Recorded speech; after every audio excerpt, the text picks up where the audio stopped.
হাজারো পরিশ্রম হলেও বাড়িঘর পরিষ্কার পরিচ্ছন্ন রাখতে সারাদিন এভাবেই পরিশ্রম করি। রাধে রাধে বন্ধুরা, তোমরা সবাই কেমন আছো?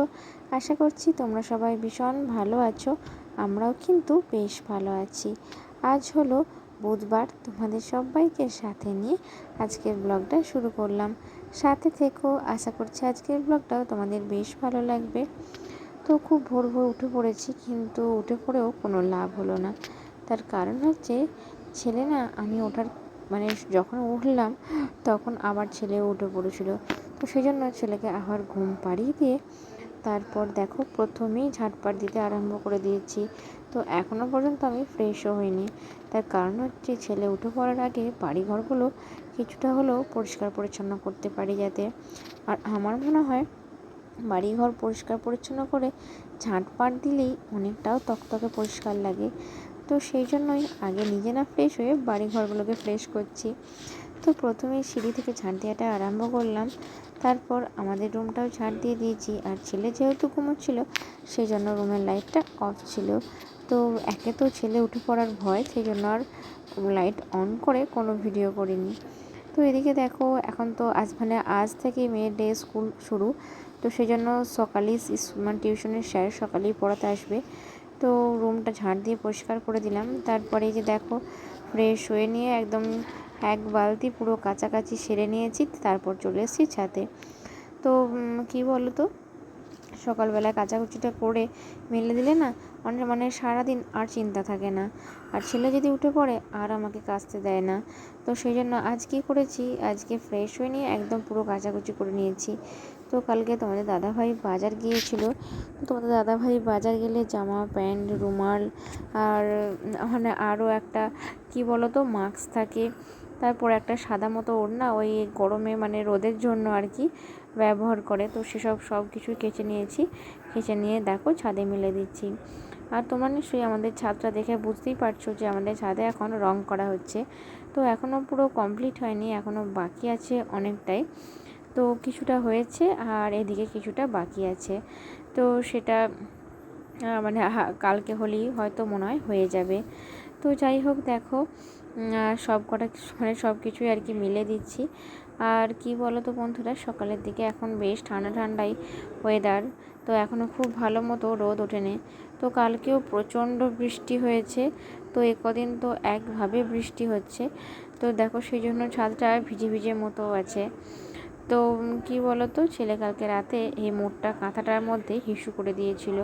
তো ছেলে যে রোজ হিসু করে তা নয়, তো মাঝে মধ্যে করে আবার মাঝে মধ্যে করে না। তো সেই জন্যই আর কি ছেলেকে রাতে ডাইপারটা পরাই না। গ্রীষ্মের দিনে আর কি বেশ ফ্রেশ হয়ে ঘুমাতে পারে। তো আমি মাঝে মধ্যে রাতে উঠে চেক করে নিই। তো এদিকে দেখো সব কিছু মিলে দিলাম। আর কি বলো তো, ছোটো ছোটো জিনিসগুলো যদি ক্লিপ দিয়ে না লাগাই না, ঠিক হাওয়ায় উড়ে যায় বা পড়ে যায়। তো সেই জন্য ক্লিপ দিয়ে দিলাম। আর যেগুলো ভারী সেগুলো আর কি ক্লিপ দেওয়ার দরকার হয় না। তো এদিকে দেখো ছেলের জামা প্যান্ট এখন অজস্র হয়, জানো তো। ছেলে এত কথা বলতে পারে আর এত দুষ্টু, ঠিক প্যানেতেই হিসু করে দেয়। তো সেই জন্য ছেলে সারাদিনে মোটামুটি 8 থেকে 10টা প্যান হয়ে যায়। তো এদিকে কালকে কিছু জামা কাপড় ছিল, কালকে যেগুলো দুপুরের দিকে কাচা হয়েছিল। তো সেগুলো না বাইরে মেলা ছিল বারান্দায়। তো সেখান থেকে তুলে নিয়ে চলে এসেছি, দিয়ে গুছিয়ে দিচ্ছি।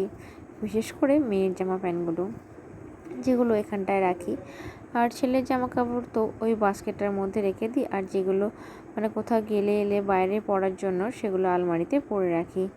তো গুছিয়ে দিলাম। আর কি বলো তো, সকালবেলায় একটু গোছানো বাগানো করলে বাড়িঘরটা বেশ পরিষ্কার লাগে। তো কি বলো তো, ছেলের জন্য না একদমই কাজ করতে পারি না, তাহলে তো আরও ভালো হতো। তবুও যেটুকু পারি চেষ্টা করি যতটা পরিষ্কার পরিচ্ছন্ন রাখা যায়। বিশেষ করে এই বিছানাটা, তো রুমে ঢুকলেই প্রথমে চোখ যায় বিছানার দিকে। আর বিছানা যদি অপরিষ্কার থাকে তাহলে কি বলো তো, মনে হয় যেন গোটা রুমটাই অপরিষ্কার। সেজন্য বিছানাটা আগে সুন্দর করে গুছিয়ে আগে ঝেড়ে নিচ্ছি, তারপর একটা মাদুর পেতে দেব। তো বিছানার মধ্যে একটা মাদুর পাতা থাকলে না বিছানার চাদরটা পরিষ্কারও থাকে এবং নোংরাটাও কম হয়। তো সেই জন্যই আর কি বিছানাটা ঝেড়ে বাগিয়ে নিলাম, বাগিয়ে নিয়ে এরপর একটা মাদুর বিছিয়ে দিচ্ছি। আর এই গ্রীষ্মের দিনে কিন্তু মাদুর বিছানা থাকলে শুতে বেশ ভালোই লাগে। তো যাই হোক, তোমাদের দাদাভাই কালকে বললাম বাজার গিয়েছিল, তো ছেলের জন্য কেলগসের ওটস আনাইছি। এবং এই যে দেখো, ছোলা ভাজা, হরলিক্স, তারপর এই যে বড় একটা কি বলো তো, আমরা এগুলোকে পটল ভাজা বলি। তো এগুলো আর কি সকালে চা দিয়ে খাওয়ার জন্য। আর ছিল আমন্ডের প্যাকেট। তো সেগুলো সব আর কি কৌটোর মধ্যে রেখে দিচ্ছি। আর আমার ছেলেকে না ওটসটা আজ থেকেই খাওয়ানো শুরু করব। তো এতদিন পর্যন্ত ছেলেকে ওটস দিইনি। তো যাই হোক, আজকে কিন্তু ছেলেকে ওটসটা খাইয়েছিলাম। ছেলে কিন্তু বেশ মানে আনন্দের সাথেই খেয়েছিল। তো প্রথমে ছোটো প্যাকেটটাই নিয়ে আসা মানে করালাম, তার কারণ যদি না খায় তখন আবার সমস্যা হবে। তো দেখলাম যে ছেলে না কোনো অসুবিধা করলো না। আর আমার ছেলে এমনি খাওয়ার সময় যে খুব একটা দুষ্টুমি করে তা নয়, কিন্তু বড্ড ছটপটে, ও তো এক জায়গায় বসে খেতে চায় না। তো সেই জন্যই আর কি আমাকে ঘুরে ঘুরে ওকে খাওয়াতে হয়। আর এই যে জেঠুর জন্য যে লাইট হরলিক্সটা আনা হয়েছে সেটাও ঢেলে দিলাম। আর এই হরলিক্সটা কি বলো তো, যে কৌটোয় ঢালা হয় সেটা না এখনও শেষ হয়নি, সেজন্য এই গ্লুকন্ডির কৌটোর মধ্যে ঢেলে দিলাম। তো দেখো, সবটা আর কি ভরতে পারলাম না, কেননা ভর্তি হয়ে যাচ্ছিল এবং পড়েও যাচ্ছিল। তো সেই জন্য বারে বারে নাড়া দিয়ে তারপর ভরে দিলাম। তো হরলিক্সটা পুরানো হয়ে গেল। এরপর হচ্ছে ওই যে পটল ভাজার প্যাকেটটা কুড়াবো। তো ওটা কেটে নিলাম, কেটে একটা বড় কৌটোর মধ্যে কুড়িয়ে দিলাম। তো এটা আদা দিয়ে চা করলে মানে লাল চা করলে খেতে বেশ ভালো লাগে। তো সব একে একে দিয়ে দিলাম। আর কি বলো তো, প্যাকেটটা না একটু বেশি বড় করে কাটা হয়ে গেছিলো, সেজন্য ভরতে ভরতে না একটা দুটো পড়েও যাচ্ছিলো। তো কি বলো তো, কৌটোর মুখটা তো অনেকটাই ছোট, তো সেই জন্যই আর কি। তো যাই হোক, এরপর স্নান টান সেরে নিয়ে রান্না বসানোর পালা। কিন্তু আমার এখনও স্নান হয়নি জানো তো। তো ভাবলাম যে রান্নাটাই আগে করে নিয়ে তারপর স্নান করব। কেননা এক এক দিন এমন হয় যে পরিস্থিতি সবসময় স্নান করে রান্না বসানো হয় না। তো এদিকে আজকে তো হাটবার ছিল, বুধবার, তো বড় মাছ নিয়েছিল। তো আমাদের বাড়িতে তো মোটামুটি ওই 4-5 জন শুধুমাত্র মাছ খাওয়ার মানুষ, বাকি সব নিরামিষ। তো প্রথমে মাছগুলো ভালো করে ভাজতে দিয়ে দিলাম। আর অবশ্যই তেলটা একটু বেশি করেই গরম করে নিয়েছিলাম। আর দেখবে তেলটা যদি খুব গরম থাকে, মাছগুলো না বেশ ভালো ভাজা যায়। তারপর একে একে দেখো লাল করে খড়িয়ে নিয়েছি তো সব কটা মাছ, তারপর তুলে নিলাম। আর এদিকে মাছের মোড়াটা একটু ভালো করে ভাজতে দিলাম, কেননা এটা একটু ভিতর পর্যন্ত না ভাজা হলে না খাওয়ার সময় বড্ড গন্ধ লাগে। তো তারপর তুলে নিলাম। এদিকে তেলের মধ্যে দিয়ে দিয়েছি 5 ফোড়ন। তারপর এই যে মশলাটা বেটে রেখেছিলাম, কাঁচা লঙ্কা, আদা, তারপর টমেটো, সর্ষে সব একসাথে পেস্ট করে নিয়েছিলাম, সেই পেস্টটাই এখন দিয়ে দিলাম তেলের মধ্যে। আর সর্ষে তো বেশিক্ষণ ভাজবো না, হালকা একটু নাড়াচাড়া করে তারপর জল দিয়ে দেব।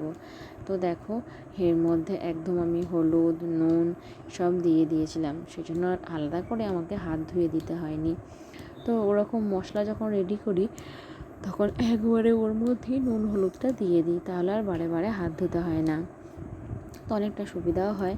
তো এদিকে একটা কাঁচা লঙ্কা ফেলে দিয়েছি। তো যতক্ষণ এটা ফুটবে মানে জলটা ফুটবে, তখন কাঁচা লঙ্কাটা যে ফেলে দিয়েছি ওর যে ঝালটা, সেটাও না মানে ঝালটার মধ্যে ঢুকে যাবে। তারপর মাছগুলো সব একে একে দিয়ে দিলাম এবং নুনটা একটু চেক করে দেখে নিলাম। তারপর আজকে মানে হাটের টাটকা ধনেপাতা ছিল, সেগুলোকে না ছোট ছোট করে কুচিয়ে রেখেছিলাম, তো সেগুলো এরপর এর উপরে দিয়ে দেবো। তো কী বলো তো, এই মাছের কারি বানালে ধনেপাতা দিলে না বেশ ভালো টেস্ট হয় জানো তো। তো একটু সর্ষের তেল দিয়ে দিলাম। তারপর কি বলো তো, এই মাছের যখন ঝাল রান্না করি তখন না একটু কাঁচা সর্ষের তেল দিয়ে দিই নামাবার আগে। এবং এই যে ধনেপাতাটা দেবো, কিন্তু গ্যাসের যে ভলিউমটা সেটা একদম বন্ধ করে দেব। তারপর ধনেপাতাটা দেবো এবং একটা থালা চাপা দিয়ে দেব, যাতে এই যে ধনেপাতার যে একটা স্মেল থাকে সেটা যাতে বাইরে না আসে। যাই হোক, এরপর স্নান টান সেরে নিয়েছি। স্নান টান সেরে ছেলেকে দুপুরে ঘুম পাড়িয়ে দিয়েছি। এরপর কি বলো তো, বাড়িঘরগুলো মোছামুছি করছি। তো একেই তো বাড়িতে কাজ হচ্ছে, তো বাড়িতে এমনিই নোংরা হয়ে যায়। সেই যে সকালে উঠে ঝাড় দিয়েছি, তারপর বাড়িঘরগুলো আর কিন্তু পরিষ্কার করা হয়নি। তো দুপুরে খাওয়ার আগে পুরো বাড়িটা ভালো করে পরিষ্কার করে মুছে নিচ্ছি, তারপর খাওয়া দাওয়া করব। তো এখন না রোজ এরকমই করি, সকালে ঝাঁটপাট দিয়ে আর এরকম দুপুরবেলায় মোছামুছির কাজটা সারি, যাতে বাড়ি ঘরগুলো পরিষ্কার পরিচ্ছন্ন থাকে। কেননা বারবার এদিকে মিস্ত্রিরা যাওয়া আসা করে, তার ফলে কি বলতো, ধুলো বালি এবং পায়ের নোংরাগুলো না বোঝা যায়। তো যাই হোক, দুপুরের খাওয়া দাওয়া সেরে নিয়েছি। সেরে নিয়ে এদিকে দেখো, বেসিনটা না, যে ছেলেকে খাওয়ানোর বাসনগুলো ছিল সেগুলো সব ধুয়ে নিলাম এবং বেসিনটা একটু পরিষ্কার করে মেজে দেবো। তো কি বলো তো, খাওয়ার পর বেসিনটা পরিষ্কার করে মেজে দিলে না বেসিনটা বেশ পরিষ্কার থাকে, আর একটু ভালো করে ঘষে দিলে বেশ চকচক করে, আর দেখতেও না বেশ ভালো লাগে। কিন্তু সকালবেলায় যে করে উঠবো, সকালবেলায় একদম টাইম পাই না, কেননা সারা সকালটা আমাকে ছেলেকে নিয়ে থাকতে হয়। আর এই ছেলেকে ঘুম পাড়িয়ে মোটামুটি 1 ঘন্টা ছাড়া কাজ করি, তো অনেকটাই সময় পাই। কিন্তু মাঝে মধ্যে কী হয় বলো তো, দুপুরবেলা খেতে বসলেও ছেলে না ঘুম থেকে উঠে পড়ে। তো সেই জন্যই আর কি তাড়াতাড়ি করেই খাবারটা খেয়ে নিতে হয়। তো আজকে যেমন খেতে খেতে ছেলে না ঘুম থেকে উঠে পড়েছিল, তো মাঝপথে খাওয়া বন্ধ করে ছেলেকে আবার ঘুম পাড়াতে হলো। তো এদিকে টেবিলটাও সুন্দর করে মুছে নিচ্ছি। আর কি বলো তো, এই টেবিলটা না সবসময় খালি রাখলে বেশ ভালো হয়। আর এখন কি বলো তো, টেবিলটার মধ্যে না ওই একটা টিকটিকি দেখেছি উঠে বসে আছে। তো এই খাবারের জায়গায় টিকটিকি থাকলে বেশ সমস্যা। তো সেই জন্যই আর কি পরিষ্কার পরিচ্ছন্ন রাখার চেষ্টা করতে হয়, বিশেষ করে খাবার জায়গাগুলো। তো পরিষ্কার করে মুছে দিলাম। মুছে দিয়ে দেখো, এদিকে যে পেপারগুলো বিছিয়ে রাখি, তো সেগুলো না একটু পরিষ্কার করে মুছে দেব, তারপর এখানটায় দেব। তো আজকের মতো এই পর্যন্তই, আবার দেখা হবে নেক্সট ব্লগে। রাধে রাধে।